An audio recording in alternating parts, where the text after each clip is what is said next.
saya Naya Dianti dengan NIM 1742542. Di sini saya akan menjelaskan mengenai diplomasi. Jadi, diplomasi dapat dikatakan sebagai sebuah seni atau praktik bernegosiasi yang dilakukan oleh seseorang yang biasanya disebut dengan diplomat. Biasanya, diplomat mewakili sebuah negara atau organisasi. Kata diplomasi sendiri biasanya langsung terkait dengan diplomasi internasional yang biasanya mengurus berbagai hal seperti budaya, ekonomi, perdagangan, dan lain-lain. Diplomasi telah menjadi salah satu bagian yang vital dalam kehidupan negara dan merupakan sarana utama guna menangani masalah-masalah internasional agar dapat dicapai suatu perdamaian dunia. Dengan sarana diplomasi itu, pemerintah menjalankan dalam rangka mencapai tujuannya dan mendapatkan dukungan dari prinsip-prinsip yang dianutnya. Diplomasi yang merupakan proses politik itu terutama dimaksud untuk memelihara kebijakan luar negeri suatu pemerintah dalam mempengaruhi kebijakan dan sikap pemerintah negara lainnya.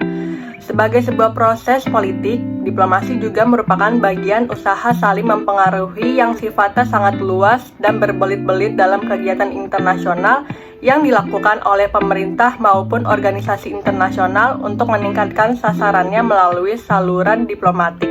Dalam konsepnya, diplomasi itu sendiri merupakan salah satu instrumen penting dalam pelaksanaan kepentingan nasional suatu negara. Diplomasi sebagai alat utama dalam pencapaian kepentingan nasional yang berkaitan dengan negara lain atau organisasi internasional. Melalui diplomasi ini, sebuah negara dapat membangun citra tentang dirinya. Diplomasi antar negara dapat mencakup seluruh proses hubungan luar negeri, baik merupakan pembentukan kebijakan luar negeri dan terkait pelaksanaannya. Diplomasi dikatakan juga mencakup teknik operasional untuk mencapai kepentingan nasional di luar batas wilayah yurisdiksi. Ketergantungan antar negara yang semakin tinggi, yang kemudian menyebabkan semakin banyak jumlah pertemuan internasional dan konferensi internasional yang dilakukan sampai saat ini. Assalamualaikum warahmatullahi wabarakatuh.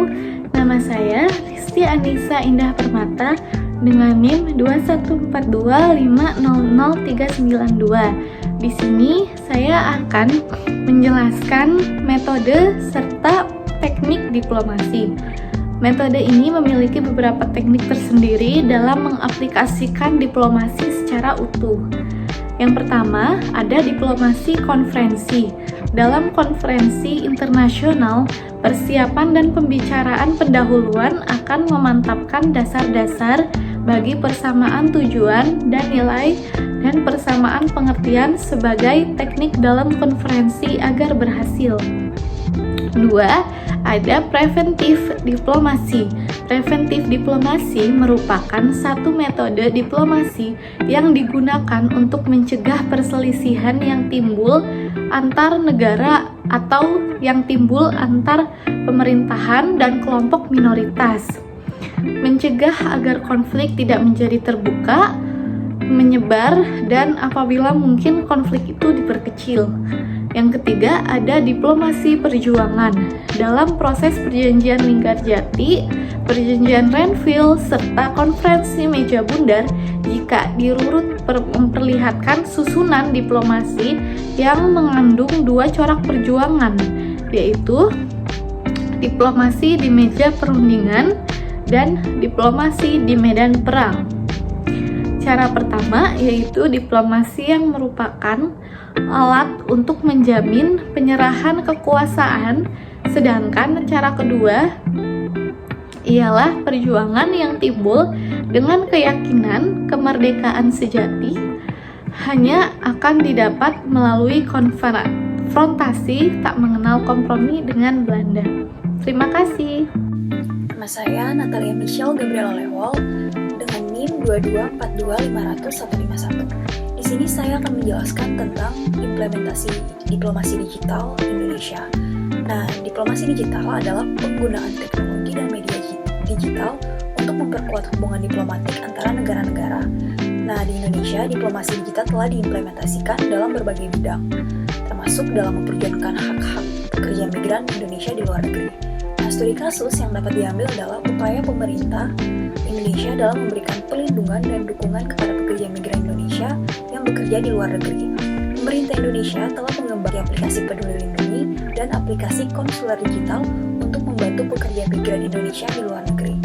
Nah, melalui aplikasi Peduli Lindungi, pekerja migran Indonesia dapat memperoleh informasi dan bantuan dari pemerintah Indonesia terkait hak-hak mereka di luar negeri, termasuk hak asasi manusia, kesehatan, dan keselamatan. Aplikasi ini juga dapat membantu memudahkan proses pengiriman uang, pendaftaran dokumen, dan pengaduan kasus. Selain itu, aplikasi konsuler digital dapat membantu pekerja migran Indonesia yang menghadapi kesulitan di luar negeri, seperti kehilangan paspor, kecelakaan, atau penangkapan.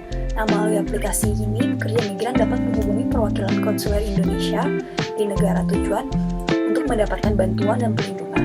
Dalam hal diplomasi digital untuk pekerja migran, pemerintah Indonesia juga dapat bekerja sama dengan negara-negara tujuan untuk meningkatkan perlindungan dan kesejahteraan pekerja migran. Salah satunya melalui kerjasama bilateral antara Indonesia dan Malaysia dalam program jalan-jalan tanpa paspor yang memberikan kemudahan perjalanan antara kedua negara. Dalam kesimpulannya, implementasi diplomasi digital Indonesia dalam hal pekerja migran di luar negeri meliputi pengembangan aplikasi dan kerjasama bilateral dengan negara tujuan. Melalui platform digital, pekerja migran dapat memperoleh informasi, bantuan, dan perlindungan yang diperlukan untuk menjaga hak dan kesejahteraan mereka di luar negeri. Terima kasih. Perkenalkan, nama saya Putri Ramadhani dengan NIM 21425000459 dan ada 8 tipe diplomasi dalam hubungan internasional. Yang pertama, diplomasi politik pasifikasi. Inti dari diplomasi politik ini adalah pasifikasi, yaitu keengganan untuk mempengaruhi atau menyulut kontradiksi yang ada antar negara yang terlibat dalam masalah. 2. Diplomasi kapal perang. Inti dari diplomasi kapal perang adalah menunjukkan kekuatan untuk mencapai tujuan kebijakan luar negeri. Dasar dari diplomasi kapal perang adalah pengakuan penuh atas legitimasi penggunaan kekuatan militer untuk mencapai tujuan politik luar negeri. Dan yang ketiga, diplomasi dolar. Jenis diplomasi ini menggunakan uang atau metode ekonomi untuk mencapai tujuan suatu negara, misalnya dana pinjam. Tipe diplomasi ini adalah bentuk lain dari perbudayaan ekonomi terhadap negara-negara kecil yang tunduk pada dominasi bank asing dan perusahaan industri besar. Yang keempat, diplomasi publik. Diplomasi publik berbeda dengan diplomasi tradisional yang dilakukan oleh orang-orang dengan profesi khusus, dalam kurung diplomat atau politisi. Diplomat publik adalah cara pemerintah suatu negara mencoba mempengaruhi masyarakat negara lain. Yang kelima, diplomasi rakyat. Diplomasi rakyat dalam arti luas berarti proses komunikasi, pengetahuan bersama, pengaruh dan pencampuran budaya, dan masyarakat berkesinambung secara historis.